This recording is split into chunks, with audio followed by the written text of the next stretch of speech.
time spent in real presence, when your heartbeat is louder than your thoughts, that is underrated. Because that's when we get a break from thinking. A lot of entrepreneurs are like, oh, I don't give a fuck about this. And this idea of like not giving a fuck is actually really good. I care more about people, strangers and close ones, than I ever have. And my mental health couldn't be better. What's up, ladies and chefs and gents? Welcome back to my YouTube channel. My name's Sachin. I've been coaching since 2016.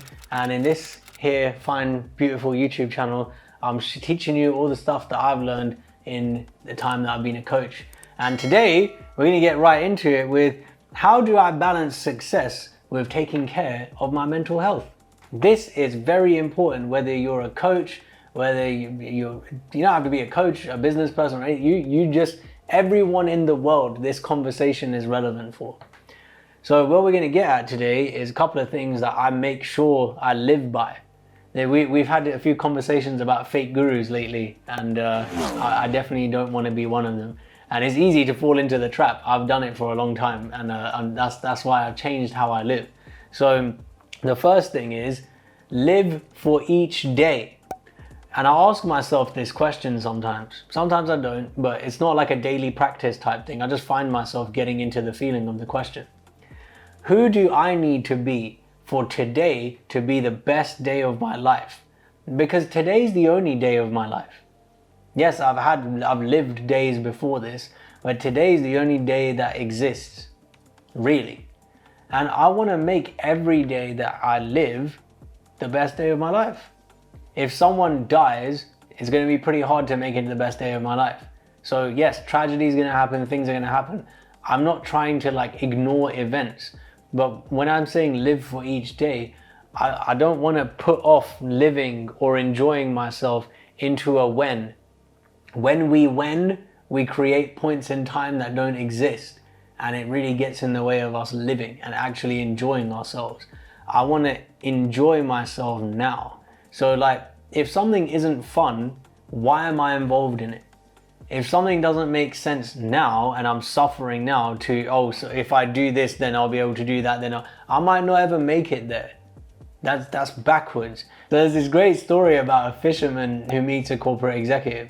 The executive watches the fisherman bringing in a lot of fish with his friends. He does a little barbecue on the beach every day, and then he sings, plays the guitar and looks at the stars with his wife at the end of each day. The executive goes up to him and says, hey man, why don't you buy a couple more boats? And the fisherman's like, why would I do that? He's like, well, once you get a couple more boats, then you can hire more people to work for you. And he's like, well, why would I do that? He's like, then once you've done that, then you could get a factory and you can have like a processing plant. You can make more money. You can just do whatever you want. Then you can just go fishing whenever you like, and you can play guitar and dine with your wife under the stars and have a barbecue with your friends. And the fisherman just looks at him like, all right, bro, that's how I'm living by. If I wouldn't do it when I've retired, why am I doing it now? It's back to front. There's a lot of things that I just wouldn't want to do because they don't make sense. And that's really been helpful for my mental health. A lot of my mental health with my entrepreneurial journey started to suffer because I was trying to work more. Now, for the first 2 years of my business, almost 2 years, I was putting in 18 hours a day trying to build a business. It was not helpful for my mental health. I used to get a lot of migraines. Doesn't really happen anymore. The next thing is prioritize, not just make time for it, prioritize free time for nothing. Sometimes in this free time for nothing, I might call my mom, crack jokes with my dad, look at stupid dog memes on Instagram, play video games, go for a walk, eat something, take time cooking something, a new recipe, do my laundry. But the time is scheduled for nothing. And in that time scheduled for nothing, I have some of my best ideas. I have some of the biggest breakthroughs in things that I'm thinking about. Sometimes I'll see ways to help people. Sometimes I'll have new ideas on what do I want to create next. Free time for nothing is very important to me, and it's amazing. It's good fun too. And it gives us a break from the doing, from the mechanics of the brain. And I don't think we get enough of that, especially in this day and age. Another thing is, if I'm not happy, then what's the fucking point? What is the point if I'm not happy about it? If I'm doing something and I'm really like, oh, this is just, I would prefer not to. Why am I building my life around that? And sure, there's aspects of being a coach, a business owner that I'm not thrilled about. Accounting, for example. So I just outsourced it. I pay my accountant a lot of money. And I'm happy to. I don't pay it begrudgingly. I'm happy to pay her. She's great. I'll give you her number if you want. She's one of the best accountants in the world. One of the things I'm living by is if I'm not happy, if I'm like doing my accounting because I want to save money, why? I'm saving money so I can be unhappy. It doesn't make sense. I'd rather pay the accountant and me be happy. And then my happiness is not coming from doing the activity or not doing it. My happiness is coming from me. I'm choosing to create my life the way I want it to look. And I don't want it to look like me having my head stuck in my laptop for hours doing bookkeeping. Doesn't float my boat. Another one is exercising 5 days a week minimum. So recently I started doing Muay Thai, kickboxing. I'm having a lot of fun with it. I'm getting into really good shape. I'm enjoying it. And it's something that I really underestimated before. I used to lift weights. I used to do a lot of that. Not really interested anymore. What I'm finding really fun is this. Being part of a group.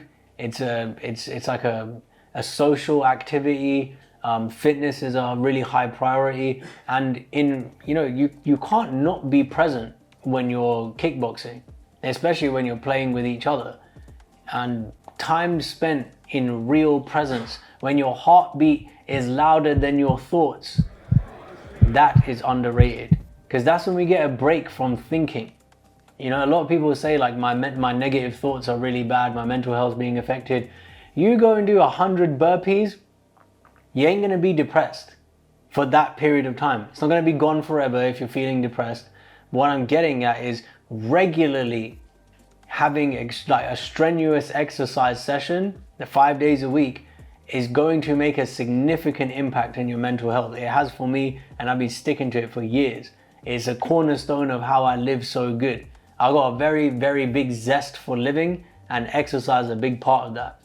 And that's another thing, like food, it goes hand in hand with it. I was saying this to someone recently. We were looking at the TV and I said, hey, do you mind if we press mute with no sound when there's adverts on, or change the channel? Because this is not a conspiracy theory. It's the way I look at it. Like, there's adverts for like chocolate desserts or alcohol. And I just look at it, it's all drugs to me. I don't want to eat that way. I don't want to put those things in my body. I haven't drank alcohol since 2015. I don't think I'll ever do it again. It's not something that interests me. I'm not trying to hurt myself like that. But society encourages us to consider these things as normal. I don't want that. It's not going to be good for me.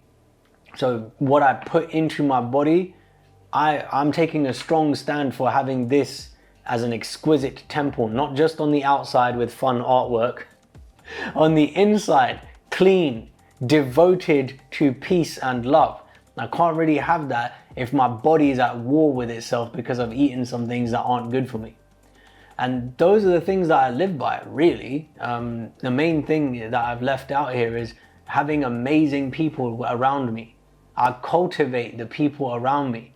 I don't, there's this funny thing, like a lot of entrepreneurs are like, oh, I don't give a fuck about this. And this idea of like not giving a fuck is actually really good. I care more about people, strangers and close ones, than I ever have.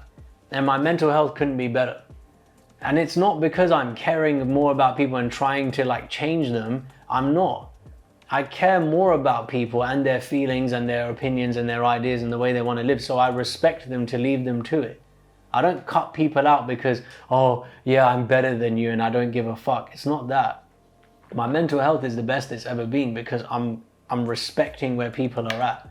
I'm not trying to impose things on them, and I'm not doing I'll love you more if, I'll accept you when. I'm not doing any of that. My mental health is better because I'm not engaging with all of that. I'm meeting people where they're at. And if where they're at is fuck you, Sachin, great. I'm gonna respect that because I was there too one day. And that's all we got for today, ladies and chefs and gents. I hope you enjoyed today's video. Please like the video and subscribe. It will really help us out. And if you like more stuff like this, we got a lot more coming your way. So we'll see you in the next video.